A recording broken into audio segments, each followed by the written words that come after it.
오늘은 우리 창세기 15장 1절에서 21절 말씀 가지고 이를 그의 의로 여기시고 라는 제목으로 하나의 말씀을 나누겠습니다. 우리가 계속해서 이 아브라함에 대해서 살펴보고 있는데요. 지난 시간에 이 여러 나라들의 이 싸움에 휘말려서 전쟁포로로 잡혀간 롯을 아브라함이 자기 사병 318명을 거느리고 가서 기습작전을 통해서 이 메소포타미아의 연합군을 물리치고 구해온 사건에 대해서 살펴봤습니다. 오늘 읽은 본문 15장 1절부터 보면 이후에 이렇게 나오거든요. 이후에. 그러니까 이후에라는 말이 바로 그런 사건이 있은 이후에 이런 뜻인데 이 말이 좀 참 애매해요. 왜냐하면 이 후에가 한참 뒤인지 며칠 뒤인지 몇 년 뒤인지 잘 모릅니다. 그런데 어쨌든 14장의 사건이 있은 그 이후에 이런 이야기죠. 그래서 15장에 나오는 내용은 14장과 연관이 있다는 것을 보여줍니다. 이제 어느 정도 시간 간격은 분명히 있을 거예요. 그러나 이 14장과 연결이 되는데 이 15장을 보면 이후에 여호와의 말씀이 환상 중에 아브라함에게 임하여 이르시되 15장에서 몇 가지 처음 등장하는 것들이 좀 있어요. 그 중에 하나가 뭐냐면 처음으로 여호와의 말씀이 환상 중에 아브라함에게 임하는 겁니다. 그 전에 12장에 나타나셨을 때 또 그 전에는 그냥 아브라함에게 말씀하시되 또 뭐 아브라함에게 나타나시되 이런 식으로 되어 있거든요. 근데 이제 15장에서는 환상 중에 임하였다라고 이야기를 해요. 그래서 이제 구약 시대에 우리가 하나님께서 우리에게 나타나시는 여러 가지 방법이 있는데 어떤 말씀으로 임하시는 방법, 또 환상 중에 또 임하셔서 말씀하시는 방법, 또 실제로 인간의 몸으로 또 이렇게 인간의 모습을 하고 찾아오시는 그러한 방법. 그 모든 방법이 사실은 하나님이 아브라함을 만나셨던 방법이거든요. 근데 이제 12장에서 또 그 이후에는 계속해서 말씀으로 하나님께서 말씀하시다가 이번에는 그 하나님의 어떤 말씀이 환상 중에 지금 나타나는 거예요. 그런 면들이 이제 나타나는 건데 계속해서 보면 아브라함에게 임하여서 이 환상 중에 하나님께서 뭐라고 말씀하시냐? 나는 네 방패요 너의 지극히 큰 상급이니라 이렇게 말씀을 합니다. 그 전에 아브라함아 두려워하지 말라 이 말씀부터 하시죠. 아브라함아 두려워하지 말라. 거꾸로 생각해 보면요, 지금 아브라함이 두려워하고 있다는 이야기예요. 그럼 왜 아브라함이 두려워하고 있냐? 사실 이 창세기 14장하고 지금 15장 연결이 되는 건데요. 14장의 결과 때문에 15장에서 지금 아브라함이 두려워하고 있는 겁니다.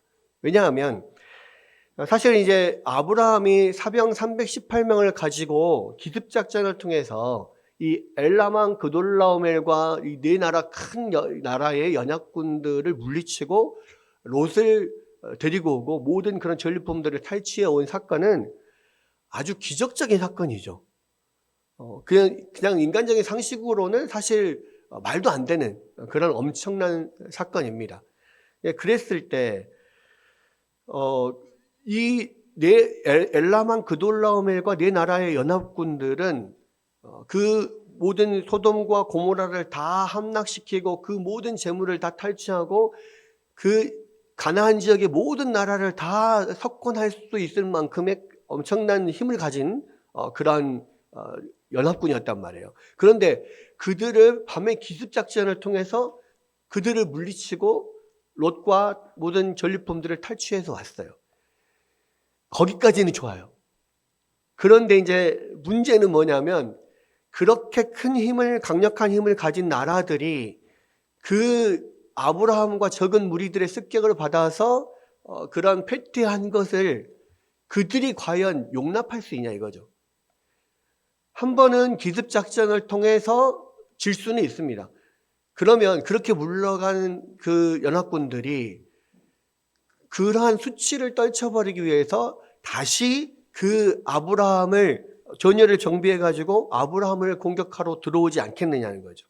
그러니까 아브라함의 입장에서는 굉장히 불안한 거예요. 그러니까 충분히 그렇게 할 수 있는 나라들이기 때문에 그렇게 다시 쳐들어왔을 때 그러면 이 자기의 사병 318명밖에 안 된 그 사병을 가지고 그 나라들을 막아낼 수 있을 것이냐. 그것 때문에 불안해하고 있었던 겁니다. 여기에 대해서 하나님이 나타나셔서 아브라함에게 그 불안을 말소시켜 주는 거예요. 아브라함아 두려워하지 말라라고 하면서 두려워하지 말아야 될 이유를 말씀하는 건데요. 뭐라고 하냐면 나는 내 방패요. 하나님이 그에게 방패가 되시기 때문에 그 나라들 두려워할 필요 없다라는 겁니다.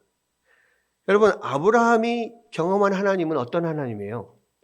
이미 그 전에 이 대제국 애굽의 바로 왕을 두려움에 떨게 하시고 그에게 끌려갔던 사라를 건져내고 또 오히려 수많은 재물을 선물로 주어서 부자가 돼서 그 애굽에서 나오게 하신 분이 바로 하나님이시잖아요. 그러니까 그때 당시에 가장 큰 제국이라고 하면 애굽, 이집트 제국이고 또 메소포타미아 제국일 텐데 그 큰 제국 애굽 왕의 바로도 하나님을 어찌하지 못했다. 하나님이 너와 함께 하니까 그 바로도 이겼지 않느냐. 그 엘라만 그돌라오멜이나 그런 메소포타미아 연합군도 능히 하나님이 방패가 되시면 능히 이길 수 있다라는 그러한 메시지를 지금 주시는 겁니다. 그리고 지금 아브라함을 갈대아 우르에서 불러내서 이 가나안 땅까지 인도하시고 이곳 애굽까지 내려갔다가 다시 올라오게 하시면서 그 온통 적으로 둘러싸여 있는 모든 이방인들로 둘러싸여 있는 그런 곳에서 하나님이 아브라함의 이름을 당신의 약속대로 계속해서 창대하게 만들고 있잖아요. 거부가 되게 하셨죠. 모든 그 연합군을 물리치고 명성을 떨치게 하셨죠. 또 살렘왕 멜기세덱의 축복을 받게 하고 소돔왕과 1대1로 뭐 또 이야기 나누게 하고 소돔왕이 주는 모든 재물 뭐 그런 거 다 거절하고 하나님만 붙들겠다라고 하는 그러한 아주 당대의 아주 유명한 사람으로 지금 만들어 놨잖아요. 이게 바로 하나님께서 바로 내가 그런 너의 방패가 아니냐. 너는 두려워하지 말아라. 지금 이런 이야기입니다. 그러면서 또 환상 중에 나타나셔서 하신 말씀이 뭐라고 말씀하시냐면 나는 너의 지극히 큰 상급이니라 이 말씀을 하시죠. 여러분 지극히 큰 상급이다 이 말의 주어가 누굽니까? 나는이에요. 그러니까 하나님이 아브라함의 지극히 큰 상급이라는 겁니다. 자, 이 말도 14장과 연관이 있어요. 왜냐하면 방금 전에도 말씀드렸지만 아브라함이 그렇게 네 나라 큰 제국의 연합군들을 물리치고 이 롯을 구해 왔을 때 소돔 왕이 나타나서 뭐라고 합니까? 살렘 왕 멜기세덱은 아브라함을 축복했지만 소돔 왕은 나타나서 사실 말도 안 되는 이야기를 하죠. 물건은 네가 가지고 사람들은 나에게 돌려다오 이렇게 이야기를 하잖아요. 근데 사실 그것은 소돔 왕이 아브라함에게 요구할 수 있는 게 아니었어요. 왜? 소돔 왕은 전쟁을 통해서 그 네 나라 연합군에게 이 모든 것을 빼앗겼고요. 또 그 연합군이 가지고 있던 물건과 사람들을 아브라함이 쳐서 이겨서 가져왔기 때문에 사실은 그 모든 사람이든 물건이든 다 아브라함이 전리품으로 얻은 거예요. 그러니까 아브라함 겁니다. 그것은. 근데 그것을 마치 소돔 왕이 자기가 선심을 쓰듯이 내 거를 네가 다 가져갔는데 물건은 네가 가지고 가고 사람들만 돌려줘 이런 식으로 이야기를 한단 말이에요. 그 말도 안 되는 이야기거든요. 근데 아브라함은 거기에 대해서 뭐라고 이야기를 하냐면 이렇게 이야기를 하죠. 천지의 주제시요 지극히 높으신 하나님 여호와께 내가 손을 들어 맹세하노니 내 말이 내가 아브라함으로 치부하게 하였다 할까요? 네게 속한 것은 실 한 오락이나 들매끈 한 가닥도 내가 가지지 아니하리라. 그러니까 이 모든 일이 사실은 하나님의 도우심으로 기적적으로 승리를 한 건데 거기에 대해서 공치사를 소돔 왕이 자기가 마치 뭔가 아브라함에게 부자가 되게 해준 것처럼 그렇게 하는 것이 보기 싫었던 거예요. 그리고 그런 하나님의 영광이 조금이라도 훼손되는 것을 원치 않았기 때문에 아브라함은 그냥 너 다 가져가. 필요 없어. 나는 하나님이 나에게 주신 승리를 주셨다고 하는 이것만 있으면 돼. 혹시나 네가 나의 승리에 뭔가 조금이라도 숟가락 하나 건친 것처럼 그렇게 공치사할까 봐 나 다 필요 없어. 다 가져가. 그러면서 다 거절을 해버렸거든요. 사실 그렇게 자기가 얻은 모든 전리품을 싹 다 그냥 돌려줘 버리는 것은, 그것도 자격도 없는 소돔왕에게 준 것은 사실은 그렇게 쉽게 할 수 있는 일이 아니에요. 여러분 생각을 해보십시오. 내가 로또 복권을 샀는데 생각지도 않게 갑자기 1등을 맞아가지고 100억을 얻게 됐어요. 그랬을 때 내가 이것은 내가 노력해서 얻은 게 아니니까 이것은 내 것이 아니야. 그러면서 100억 전체를 그냥 어디 고아원이나 어디 다른 곳에다 기부를 해버리겠다. 여러분 당장 어제까지만 해도 저에게 돈이 없었어요. 100억이 없었다고. 근데 오늘 딱 100억이 생기잖아요. 근데 그것이 내 것이 아니라 하나님 주신 거라고 생각하지만 그것을 그렇기 때문에 그 전체를 다른 데다 기부하고 다 버리겠다? 여러분 쉬울 것 같아요?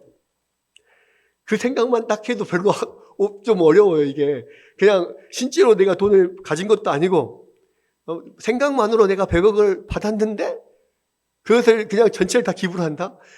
그것만도 생각으로도 어렵다고 그게. 근데 아브라함은 자기가 고생해가지고 생명을 걸고 목숨을 걸고 얻어온 전리품을 하나님의 명예가 훼손될까봐 그냥 소돔왕에게 싹 다 돌려줘 버렸어요. 그게 쉬운 일이 아니라고. 근데 하나님께서요, 그렇게 당신의 영광을 위하여 무언가 믿음으로 손해를 보려고 하는 백성들을 그냥 놔두시지 않아요. 반드시 하나님은 거기에 더 큰 보상을 해주십니다. 그런데 하나님께서 그에 대한 가장 큰 보상을 지금 해주시는데 그 보상이 뭐냐? 나는 너의 지극히 큰 상급이니라. 하나님 당신이 아브라함에게 그 보상이 되겠다는 거예요. 여러분 이 말은요, 이 세상에서 우리 가운데 이 세상에서 제일 필요한 게 뭐냐? 바로 하나님 자신, 하나님이 주시는 그 어떤 것보다 하나님 자신만 있으면 우리에게 족하다는 것을 지금 보여주는 거예요. 그것이 가장 큰 거예요. 하나님이 우리에게 주시는 것은 일부를 주시는 겁니다. 하나님이 가지고 계신 것이 아주 작은 것을 우리 가운데 주시는 거예요. 그런데 하나님 당신은 우리한테 주시겠다는 거예요. 내가 너의 상급이다. 내가 너의 큰 상급이다. 여기에는 전능하신 하나님, 또 너는 나만 믿으면 충분하다, 이런 의미가 들어있어요. 이것을 조금 더 쉽게 생각하기 위해서요, 탈무드에 이런 이야기가 있습니다. 그러니까 어떤 부자가 있는데, 어떤 부자가 외국에 나갔어요. 가서 장사를 하는데 종을 데리고 나갔습니다. 그런데 외국에서 장사를 하다가 죽을 병에 걸린 거예요. 근데 그 많은 재산을 결국은 이제 그 외국에서 어떻게 본국으로 돌려보낼 수가 없잖아요. 그런 가운데 이 부자가 죽어가면서 자기가 데려왔던 종에게 이렇게 이야기를 하는 거예요. 내 아들에게 가서 전해라. 내 모든 것을 내가 종인 너에게 주겠다. 그리고 아들에게는 내가 남긴 유산 중에 딱 하나만 가질 수 있다. 이것을 아들에게 가서 전해다오. 이렇게 이야기를 합니다. 그러니까 종은 너무 좋은 거죠. 그래서 주인이 죽고 나서 모든 재산을 다 가지고 그 유서를 가지고 아들에게 찾아가요. 그래서 아들에게 유서를 보여주면서 봐라, 외국에서 당신의 아버지가 죽었고 그 아버지가 나에게 모든 재산을 다 주었다. 대신 아들 당신은 아버지의 유산 중에서 딱 한 가지만 가질 수 있다. 봐, 유서 있지 않냐, 봐라. 그러니까 이제 이 아들이 그것을 보고 굉장히 상심을 한 거예요. 왜 아버지가 이런 판단을 내리셨을까? 왜 아버지가 나에게 이러실까? 고민을 하다가 랍비한테 찾아갑니다. 랍비한테 그 이야기를 다 자초지종에 이야기하니까 랍비가 뭐라고 이야기하냐면, 그것은 당신의 아버지가 당신을 사랑해서 내리신 결정입니다. 당신의 아버지는 참 지혜로우신 분입니다. 라고 이야기를 하고. 아니, 왜, 도대체 이게 무슨 이야기입니까? 그랬더니 아버지가 그 종에게 모든 것을 다 주셨잖아요. 그럼 당신은 아버지의 유산 중에 딱 하나만 선택하면 됩니다. 그 종을 선택하면 됩니다. 이렇게 이야기를 하는 거예요. 그러니까 아버지는 그 종에게 모든 것을 줬어요. 근데 그 종은 누구의 것이냐면 아들의 것인 거예요. 아들이 그 종만 선택하면 아버지가 주신 모든 세상이 다 자기 것이 되는 거예요. 근데 이 아버지의 입장에서는 외국에서 그렇게 모든 재산을 남겨놓고 죽으면 그 종이 그것을 다 가지고 먹고 튈까봐 지혜를 짜낸 거죠. 그래서 그 종이 고스란히 그 모든 재산을 가지고 아들에게 갈 수 있도록 그렇게 이야기를 한 겁니다. 이건 탈무드에 나오는 이야기인데요. 그런데 이것을 통해서 우리가 알 수 있는 것은 뭐냐면요. 이 아버지가 그 종에게 모든 재산을 맡기고 그 종만 아들이 선택하면 그 모든 것이 자기의 것이 되는 것처럼. 그렇죠. 우리는 하나님만 택하면요. 그 안에, 하나님 안에 모든 것이 다 우리 건 거예요. 그러니까 우리는 늘 하나님께서 주시는 그 작은 일부만을 생각을 하고 그것만을 바라고 그것을 달라고 합니다. 그런데 하나님의 당신은 우리 가운데 주시는 것, 이것이 가장 큰 선물이다.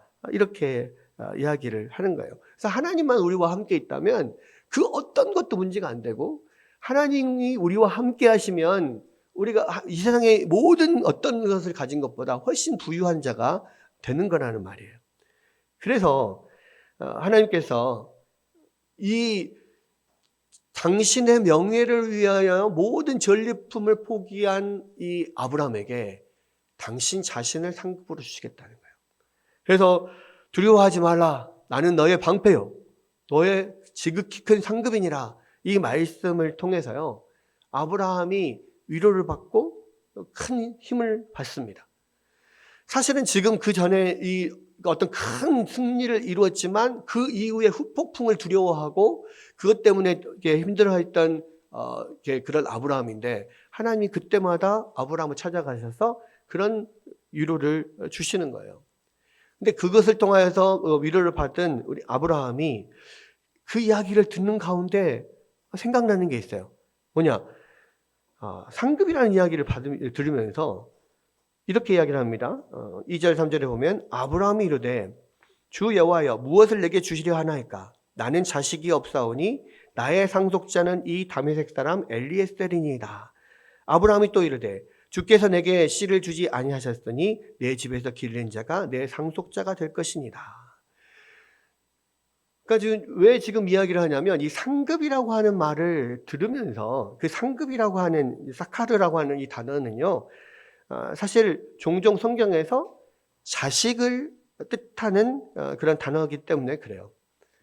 그래서 그 상급이라는 말을 통해서 상속자, 자식을 생각하게 된 겁니다.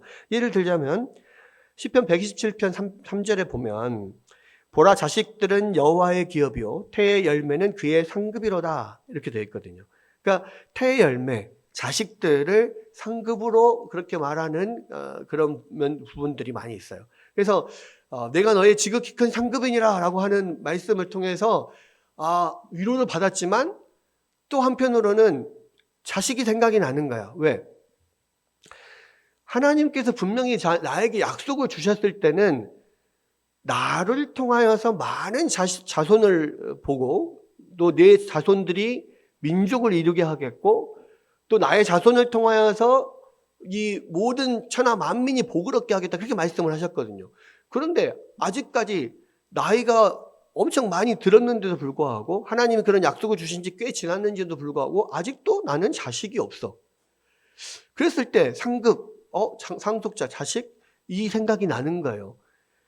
그래서 이제 하나님 앞에 이것을 물어보는 겁니다. 주 여호와여 무엇을 내게 주시려 하나이까? 나에게는 자식이 없습니다. 그러니까 이 상급이라는 단어에서 자식을 생각을 하게 된 겁니다. 그래서 많은 사람들이 지금 아브라함이 그렇게 묻는 것을 마치 좀 약간 하나님 앞에 불평을 하고 왜 나는 자식이 없어요? 막 이렇게 불평을 하고 불신하는 어떤 불신앙의 질문이라고 생각을 하는데 사실 그렇지 않아요. 하나님이 나타나셔서 말씀하신 그 말씀에 좀 위로를 얻고 힘을 얻었는데 그 상급이라고 하는 단어를 통해서 자식이 생각이 난 거예요. 어떤 자식이 없다는 거, 하나님의 자손에 관한 약속 이런 것들이 생각나서 물어본 겁니다. 그러면서 여기서 이제 아브라함이 언어 유희를 사용을 해요. 워드 플레이인데 뭐냐면 나의 상속자는 다메섹 사람 엘리에셀이니다. 이 말이 사실 워드 플레이예요. 뭐냐면 나의 상속자라는 말이 벤 메셰크라는 거거든요. 벤이 아들이고 메셰크가 상속의 아들 이런 뜻입니다. 벤 메셰크. 근데 원래 히브리 원어는 벤 메섹 후 담메섹 엘리에셀 이렇게 돼 있어요. 그러니까 벤 메섹 상속자와 담메섹하고 말이 비슷한 거죠. 그래서 벤 메섹 담메섹 후 엘리에셀 후 담메섹 엘리에셀 이런 식으로 그렇게 이제 벤 메섹, 단 메섹 이런 식으로 워드 플레이를 하고 있는데 실제적으로 이제 그것을 워드 플레이를 하는 면도 있고 그리고 그때 당시에 관습상 자손이 없죠. 자식이 없으면 자기의 종들 중에서 한 사람을 선택해서 상속자로 삼기도 했습니다. 그래서 이제 본인이 생각할 때 자식을 주시지 않으니까 그러면 내가 내 종들 중에서 가장 신뢰할 만한 이 다메섹 엘리에셀을 상속자로 삼아서 하나님의 약속을 이루어가야 되나? 자, 이런 생각을 한 거예요. 그랬을 때 하나님께서 뭐라고 이야기를 하셨냐면 4절에 여호와의 말씀이 그에게 임하여 이르시되 그 사람이 내 상속자가 아니라 내 몸에서 날 자가 내 상속자가 되리라 하고. 하나님께서 이제 그 말씀에 대해서 분명한 계시를 줍니다. 아니다. 분명히 너에게 내가 상속자를 줄 텐데 그 상속자는 네 몸에서 날 사람이 상속자가 될 거다. 그 전에는 말씀하시지 않았던 것을 더 지금 자세하게 구체적으로 말씀을 하세요. 그래서 우리는 이것은 이제 계시의 점진성 이렇게 이야기를 하는데 하나님의 계시가요 점점 더 구체적으로 명확하게 전달이 되는 거예요. 처음에는 네 자손을 통하여 천하 만민이 복을 얻게 하겠다 말씀하셨죠. 지금 여기에서는 그 자손이 그냥 상속자가 아니라 반드시 네 몸에서 날 상속자다 이렇게 이야기를 합니다.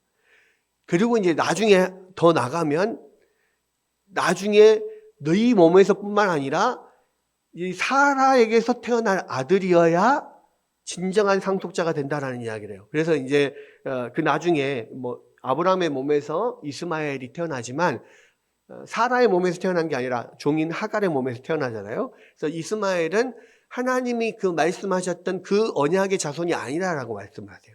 그러면서 이게 점점 이 계시가 더 명확해져 가고 있는 건데 여기서는 이제 너의 몸에서 날짜가 상속자가 될 것이다라는 말까지만 먼저 하십니다. 그러면서 거기에 대해서 이제 어떤 확증을 주세요. 확고한 증거를 주시는데 5절에 이 말씀을 주시고 그를 이끌고 밖으로 나가 이르시되 하늘을 우러러 무뼈를 셀 수 있나 보라. 아마 이때가 밤이었나 봐요. 그렇죠? 밖에 나가면 지금은 이제 뭐 전기불 때문에 뭐 온 천지가 다 밝잖아요. 근데 전기가 없을 때는 해만 지면 완전히 깜깜해서 아무것도 보이지 않아요. 가끔 가다 이제 예전에 그 중학교에 있을 때 뭐 이렇게 수련회나 뭐 이런 것들 때문에 화순이 금호 리조트를 밤에 갈 때가 꽤 많이 있었습니다. 그러면 그 금호 리조트를 갈 때 이 막 산을 넘어가지고 밤에 이렇게 가거든요. 뭐 두 가지 정도 길이 있는데 산을 넘어가는 길이 있어요. 근데 그 산을 넘어갈 때 주위에 가로등도 아무것도 없습니다. 가다가 딱 멈춰가지고요. 또 밤에는 또 차도 안 다니니까 딱 멈춰가지고 라이트를 딱 끄잖아요. 진짜 칠흑 같은 어둠이 뭔지를 알게 돼요. 바로 앞에도 하나도 안 보입니다.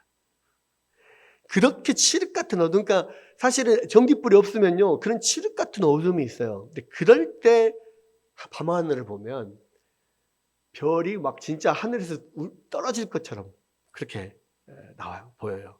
근데 하나님께서 지금 이 아브라함을 데리고 밖에 나가서 하늘의 별들을 보여주는 것은요 그런 엄청난 하늘에서 막 떨어질 것 같은 그런 많은 별들을 보여주는 거예요. 요즘에는 우리는 은하수 못 보잖아요. 은하수가 보여요. 진짜 시골 막 그렇게 깜깜한 데 가면 은하수가 보입니다.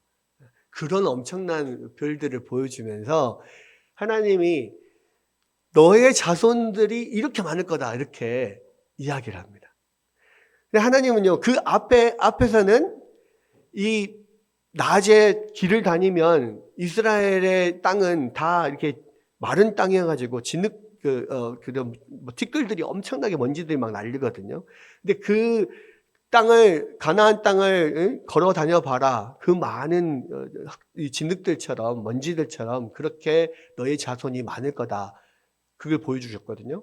밤에는 이 완전히 막 쏟아질 것 같은 별들을 보여주면서 네 자손이 이렇게 많을 거다. 이렇게 보여주시는 거예요. 그랬을 때 아브라함이 6절에 보니까 아브라함이 여호와를 믿으니 여호와께서 그의 일을 그의 의로 여기셨다. 이 말이 나와요. 여러분 이게요. 일단은 그 하나님께서 그렇게 약속을 하시고 그렇게 하늘에 쏟아지는 별들을 보여주시면서 이 자손이 이렇게 많을 거다라고 했을 때 아브라함이 믿었다는 거예요. 아, 그렇구나. 내 자손이 이렇게 많겠구나. 할렐루야. 그렇게 믿었다는 거예요. 그런데요, 이 믿음이 대단합니다. 왜? 지금 히브리서 11장 12절에 보면요, 아브라함은요, 자신의 몸 상태가 죽은 자와 같은 상태였다는 것을 그렇게 알고 있었어요. 그러니까 이미 나이가 많아요. 부르심을 받을 때가 이미 75세였잖아요. 70대 넘은, 80대가 넘었을 수도 있어요, 이때. 그렇게 이제 완전히 더 이상은 소망이 없는 죽은 자 같은 생식 능력이 없는 그런 상태인 것을 알아요. 그리고 자기 아내 사례는요, 불임의 여성이에요. 나이를 많이 들었을 뿐만 아니라 지금까지 한 번도 임신을 하고 나이를 낳을 수가 없었던 몸이란 말이에요. 근데 완전히 늙어서 죽은 자 같은 그런 자기의 몸과 불임 여성인 자기 아내 사례를 통하여서 하나님께서 이렇게 많은 하늘의 별들과 같은 그런 많은 자손을 주시겠다? 이것이 믿어진다는 게 사실은 쉽지 않은 일이에요. 근데 아브라함에게 그것이 믿어졌단 말이에요. 그래서 사실은요, 믿음은 아브라함이 그것을 내가 믿겠습니다 해서 막 의지적으로 막 믿으려고 노력해서 믿어진 게 아니고 그냥 믿어진 거예요. 하나님이 그렇게 약속을 하시고 증거도 보여주시고 하니까 그 하나님의 지금까지 그 아브라함의 인생에서 하신 모든 그런 증거를 통해서 볼 때 이것은 하나님께서 반드시 이룰 것이다라고 하는 그 믿음을 가졌단 말이에요. 그래서 그 믿음도 사실은 아브라함이 가진 게 아니라 하나님이 주신 거예요. 그래서 믿음은 하나님의 선물이라고 성경이 분명히 말합니다. 그런데 여기서 우리가 한 가지 다시 한번 생각해 봐야 될 게 있어요. 그게 뭐냐? 아브라함이 하나님을 믿었다라고 하는 것과 여호와께서 그것을 그의 의로 여기셨다고 하는 것은 조금 별개의 문제예요. 그러니까 아브라함의 그 믿을 수 없는 것을 믿은 것을 하나님께서 의로 여기셨다라는 거냐? 그 이야기는 아니라는 거예요. 만약에 그 믿음을 의로 여기셨다라고 하면은요, 이 믿음도 그 믿음 자체가 어떤 아브라함의 공로가 될 겁니다. 그리고 여러분 생각을 해보십시오. 아브라함이 그렇게 하나님을 믿은 것이 이때가 처음인가요? 창세기 15장에서 처음 하나님을 믿었습니까? 그게 아니잖아요. 창세기 12장에서 하나님께서 아브라함을 부르셨을 때 이미 그 하나님을 믿고 하나님의 말씀을 따라서 그 모든 본토 아비 친척집을 다 떠나서 모든 것을 버리고 하나님의 말씀을 따랐을 때 이미 아브라함은 그 하나님을 믿고 따른 거예요. 근데 왜 창세기 15장에 와서야 그 믿음과 이를 그의 의로 여기셨다라고 하는 이 의가 연관이 되는 걸까? 왜 창세기 12장에서의 믿음은 하나님이 의로 여기셨단 말을 안 하시는데 창세기 15장에서의 믿음은 하나님이 의로 여기셨다 이렇게 말씀을 하셨을까?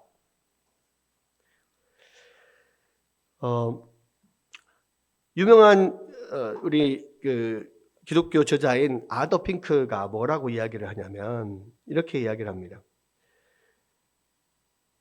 분명히 신약 성경에서 아브라함은 믿음으로 갈대아우를 떠났다라고 이야기를 해요. 히브리서 11장에서 보면 그러나 그때의 믿음은 의로 여기심과 연관이 안 됐는데 창세기 15장에서 이 믿음은 의로 여기심과 연관이 되는 이유가 있다는 거예요. 왜 그러냐? 여기서의 믿음은요, 하나님께서 그리스도를 상징하는 그의 자손에 관련된 하나님의 약속을 믿었기 때문이라는 거예요. 그러니까 하나님이 그 아브라함의 믿음을 의로 여기신 것은 방점이 아브라함에게 있는 게 아니라 그 믿음의 내용, 아브라함에게 하나님께서 이 별과 같은 많은 자손을 주시겠고 하나님께서 약속하신 그 자손을 주시겠다라고 하는 그것을 믿었기 때문에 그 그리스도를 믿는 믿음 때문에 하나님께서 이 아브라함을 이 15장에서 특별히 의로 여기셨다라고 나온다는 거예요. 그게 신약 성경에서 로마서와 갈라디아서에서 이 특별히 창세기 15장의 믿음을 의로 여기셨다라고 다루고 있는 이유다. 아더 핑크가 그렇게 이야기를 합니다. 저는 그 이야기가 맞다고 생각해요. 그래서 믿음 자체가 의가 아니고요. 아브라함이 여기서 믿은 믿음의 내용이 의와 관계가 있는 거예요. 하나님께서 보내시겠다고 하는 여자의 후손, 그 여자의 후손이 아브라함의 몸을 통해서 태어나는 거예요. 그분이 누구냐면 예수 그리스도죠. 그 예수 그리스도를 믿는 그 믿음, 그 후손을 통하여서 하나님이 천하 만민이 구원을 얻겠다고 하는 그 약속이 이루어질 것을 믿는 믿음, 그 믿음이 여기에서 언급됐기 때문에 하나님께서 그 아브라함의 믿음을 의로 여기셨다라고 하는 거예요. 결국은 그리스도를 떠나서 의롭다함은 있을 수가 없는 것입니다. 이것이 이신칭의인 거예요. 단순한 믿음, 그냥 하나님을 믿습니다. 하나님이 전능하신 하나님이고 하나님이 우리와 함께 하시고 우리의 방패시고 우리의 큰 상급인 걸 믿습니다. 이것은 의롭다함을 받는 믿음이 아니에요. 물론 우리는 하나님을 믿으면 그런 믿음도 분명히 갖습니다. 그런데 우리가 모든 죄에서 사함을 받고 우리가 하나님 앞에 의롭다 하심을 받는 믿음은 오로지 하나, 그리스도를 믿는 그 믿음 외에는 의롭다함을 받을 수 없다는 말이에요. 그것이 이신칭의의 핵심적인 진리입니다. 여러분, 우리도 이 세상에서 살아갈 때요, 많은 믿음을 가지고 살아갑니다. 또 하나님을 믿는 믿음이 아브라함처럼 정말 믿을 수 없는 것을 믿은 그런 큰 믿음을 갖고 있어요. 그런데 그러한 믿음 자체는요, 우리를 구원하지 못해요.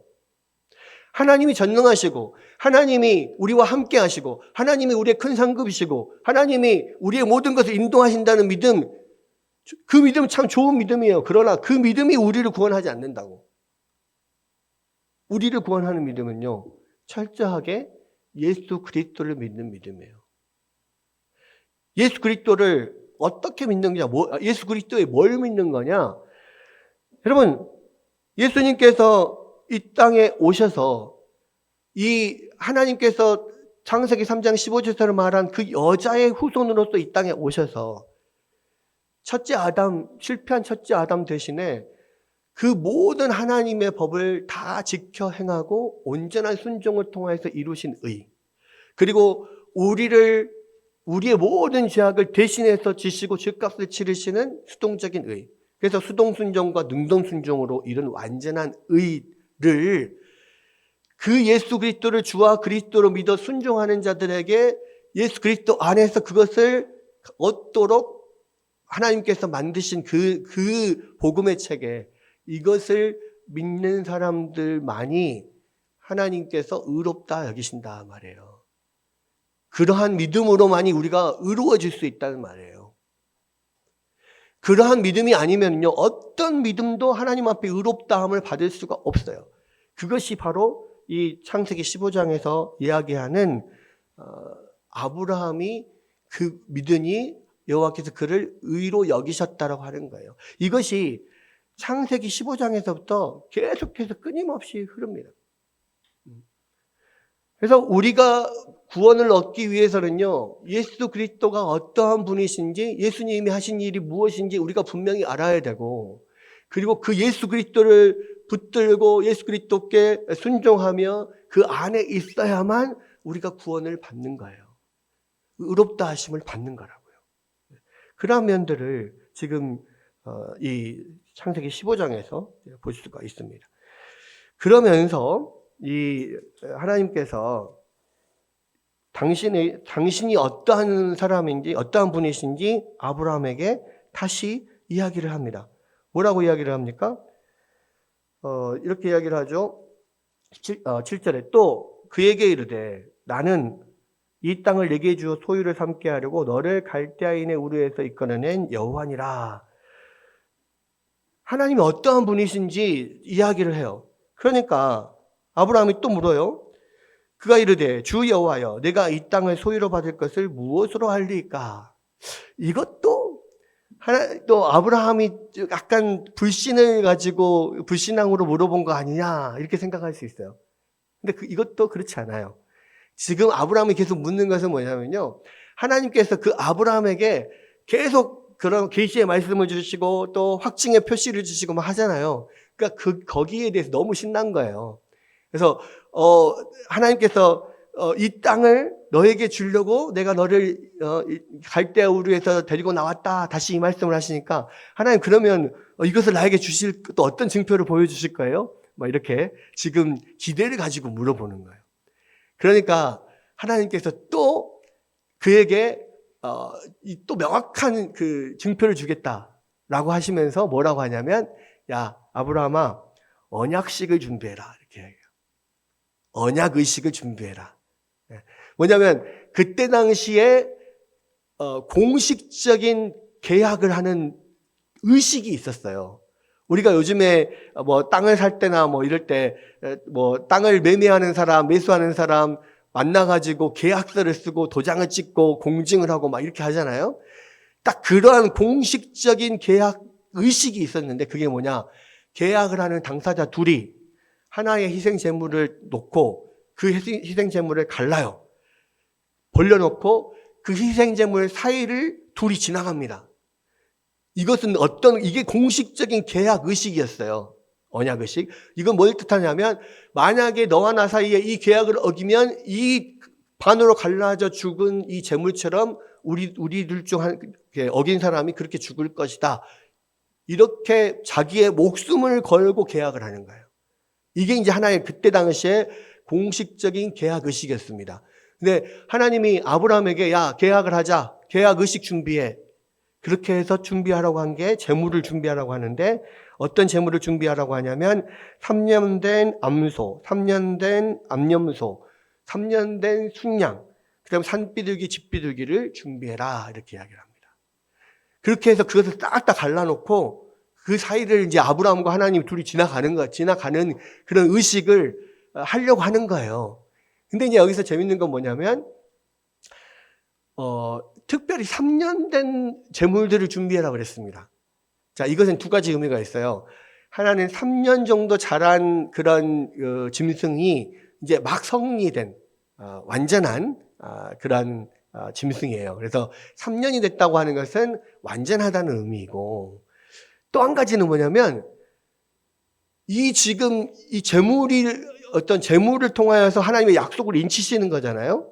증거로 삼는 거잖아요. 그런데 이게 나중에 하나님의 아들 예수 그리스도께서 오셔서 우리를 위해서 죽으실 때 공생애를 몇 년을 가지셨어요? 3년의 공생애를 가지셨다고. 3년 동안의 공생애를 가지시고 십자가를 지고 죽으셨잖아요. 이게 나중에 하나님의 아들 아브라함의 후손으로 올 그 그리스도가 하나님 앞에서 이러한 공증된 제물로 돌아가실 것을 미리 보여주는 그런 예표인 거예요. 그러면서 아브라함과 하나님의 약속의 공증이 이 제물이듯이 하나님과 모든 인류의 약속을 이루시겠다라고 하는 그 언약의 기초가 누구냐면 바로 우리를 통해서 우리를 위한 제물로 돌아가시는 그 하나님의 아들 예수 그리스도가 이 언약의 제물이라고 하는 것을 이 언약 의식을 통해서 보여주는 거예요. 결국은 이 창세기 15장에서는요, 계속해서 아브라함의 후손으로 오실 그 예수 그리스도에 대한 이야기를 계속 하고 있는 겁니다. 예수 그리스도에 대한 믿음으로 의를 얻는 것, 예수 그리스도가 그 약속의 어떤 공중으로서 죽으시는 것, 그 약속을 이루시는 그러한 언약의 기초가 되는 것, 이런 면들이 쭉 나오는 거예요. 그리고 나서 마지막에 중요한 거는 뭐냐면 하나님께서 그 갈라진 재물 사이로 아브라함과 같이 손잡고 지나가시지 않으시고 아브라함은 놔두고 하나님만 횃불 모양의 어떤 불로서 하나님께서 그 재물 사이를 훅 지나가십니다. 그 이야기는 뭐냐면 이 언약은 내가 반드시 나의 생명을 걸고 지키겠다라고 하는 언약이에요. 그러니까 설사 계약 당사자인 네가 잘못할지라도 내가 나의 목숨을 걸고서라도 이 약속을 지키겠다라고 하는 증거로 이 의식을 치르시는 거예요. 이 의지가 계속해서 이제 앞으로 나타납니다. 아브라함은 계속해서 하나님의 약속을 자꾸 어기고 자꾸 약속 밖으로 나아가려고 해요. 아브라함뿐만 아니라 아브라함의 자손도 계속해서 그렇게 이 약속 밖으로 나아가려고 하는 그러한 여러 가지 면모가 있습니다. 그럼에도 불구하고 하나님이요, 그들을 끌어다가 계속해서 데려다 놓고 하나님의 약속을 스스로 지켜나가셔. 마지막 예수 그리스도가 오시는 그날까지. 그리고 예수 그리스도가 십자가에서 죽으시고 우리를 모든 천하 만민에게 복을 주시는 그날까지 하나님께서 그것을 이루어 가시겠다라고 하는 하나님의 약속인 거예요. 이것만큼 확실할 게 어디 있겠어요? 그렇게 아브라함에게 이러한 확실한 증표, 확실한 약속을 주시는 거예요. 그런데 한 가지 우리가 여기서 기억해야 될 게 있어요. 뭐냐? 이 약속 안에 하나님께서 이 재물 사이를 지나가시기 전에 뭐라고 말씀을 하셨냐면, 이렇게 이야기를 합니다. 네. 여호와께서 13절에 보면 여호와께서 아브라함에게 이르시되 너는 반드시 알라 네 자손이 이방에서 객이 되어 그들을 섬기겠고 그들은 400년 동안 네 자손을 괴롭히리니 그들이 섬기는 나라를 내가 징벌할지며 그 위에 네 자손이 큰 재물을 이끌고 나오리라. 너는 장수하다가 평안히 조상에게로 돌아가 장사될 것이요 네 자손은 4대 만에 이 땅으로 돌아오리니 아직 아모리 족속의 제약이 아직 가득 차지 아니함이라 하시더니. 여러분, 이것이요 뭐냐면 하나님께서 이루시는 이 약속이 그냥 오는 게 아니라 이 고난과 함께 올 것이라고 하는 것을 이야기해 주는 거예요. 먼저는 이스라엘 백성들이 400년 동안 애굽에서 고난을 당하다가 나오게 되는 그것을 말씀하시는 것이지만, 그러나 실제로 더 큰 어떤 시각에서는 모든 하나님의 구원은요 반드시 이 고난을 통해서 영광에 이르도록 그렇게 하나님께서 이끄신다는 것을 보여주는 거예요. 여러분, 예수 그리스도도 십자가의 고난을 통하여서 결국은 영광에 이르셨잖아요. 예수 그리스도를 믿고 예수 그리스도 안에 있는 우리도요, 그 십자가를 고난을 통과해야만 영광에 이르게 됩니다. 그래서 로마서 8장 17절에 뭐라고 이야기하냐면 자녀이면 또한 상속자요 곧 하나님의 상속자요 그리스도와 함께한 상속자이니 우리가 그와 함께 영광을 받기 위하여 고난도 함께 받아야 할 것이니라. 여러분, 우리는요 늘 그렇게 생각해요. 예수 믿는 것이 굉장히 쉽다고 생각합니다. 구원 얻는 것이 굉장히 쉽다고 생각해요. 왜? 예수님만 믿으면 구원을 얻으니까. 근데 여러분, 예수님만 믿으면 구원 없습니다. 이것은 구원 얻기가 쉽다라는 이야기가 절대 아니에요.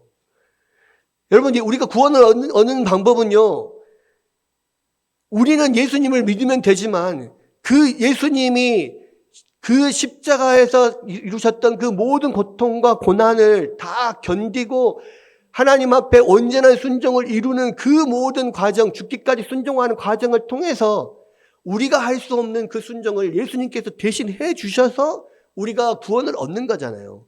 그러니까 구원은 쉽게 얻는 게 아니에요. 내가 고생을 안 해서 그런 거지, 구원을 얻는 것은 하나님의 아들이 그렇게 죽으라고 고생하시고 실제로 죽으셔야만 우리가 구원을 얻는 거란 말이에요. 그래서 구원은 쉽게 얻는 게 아니에요. 그리고 또 예수님을 믿고 구원에 동참하는 우리도 그냥 구원 열차에서 나오는 것처럼 주님 차장 대신이 차표 필요 없어요. 그냥 천국 열차만 타면 우리는 천국에 가요. 랄라룰룰. 천국 열차 타고 거기서 기타를 치든 뭐 기타를 치고 놀든 계란을 까먹고 놀든 그냥 놀다 보면 천국에 가요. 이런 내용이 아니란 말이에요. 성경은 처음부터 우리가 구원의 영광을 얻기까지 반드시 고난을 받아야 된다라고 이야기를 합니다. 로마서에서도 이 그리스도와 함께한 상속자니 우리가 그와 함께 영광을 얻기 위해서는 반드시 고난도 함께 받아야 된다라고 분명히 이야기를 해요. 우리는 예수 그리스도를 믿고 나서도 그냥 공짜로 그냥 쉽게 구원받는 게 아니에요. 이 땅에서 수없는 고난을 당하면서 하나님의 말씀 붙잡고 그렇게 우리의 모든 인격이 깎여나가면서 예수 그리스도를 닮아가는 엄청난 고난을 통하여서 그 성화를 통하여서 마침내 영화에 이르는 거란 말이에요. 그래서 우리가 받는 구원은요, 절대 쉽지 않아요. 그리고 우리가 받는 구원은 반드시 고난을 통해야 돼요. 그것이 창세기 15장에서부터 이미 이야기가 되고 있다고. 그리고 로마서에서도 이미 영광을 받기 위해서 고난을 함께 받아야 된다고 분명히 이야기하고 있다고. 근데 우리는 구원을 쉽게 얻는 걸로 생각해요. 예수님만 믿으면 그 다음부터는 아무것도 하지 않아도 그냥 자동으로 꼬린, 자동으로 천국 이렇게 생각한다고. 절대 그렇지 않아요. 예수님께서 우리를 위해서 구원을 이루신 것도 정말 어렵게 고난을 통하여서 얻으신 거고, 우리가 그 예수 그리스도와 함께 그 천국에 이르는 것도 주님과 함께 고난을 받아야만 천국에 이르는 거예요. 그것이 창세기 15장에서부터 이미 이야기되고 있다고. 그것이 이 성경 전체의 이야기입니다. 여러분, 오늘 창세기 15장은 그래서 굉장히 중요해요. 왜? 우리의 구원에 대한 그러한 교리를 담고 있기 때문에. 여러분, 이 말씀을 여러분 붙드십시오. 여러분, 이 말씀 붙잡고 예수 그리스도와 함께 오늘의 고난을 당하십시오. 여러분, 말씀을 붙잡고 이 땅에서 예수 그리스도를 닮아가려고 하는 수많은 노력과 깎여지는 연말을 통하여서 여러분들이 영화에 이르고 구원에 이르는 겁니다. 이 말씀 붙잡고 여러분 함께 주님의 나라에 들어가고 그 영광을 누리시는 여러분들 되시기를 주의 이름으로 축원합니다.